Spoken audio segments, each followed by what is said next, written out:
O dia que eu explodi no micro-ondas, acompanha o vídeo completo.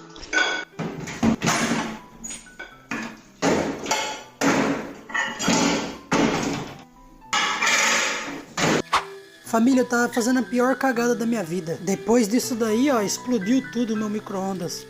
Colocou a cabeça.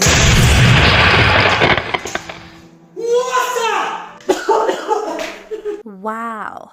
É, família, eu destruí o meu micro-ondas.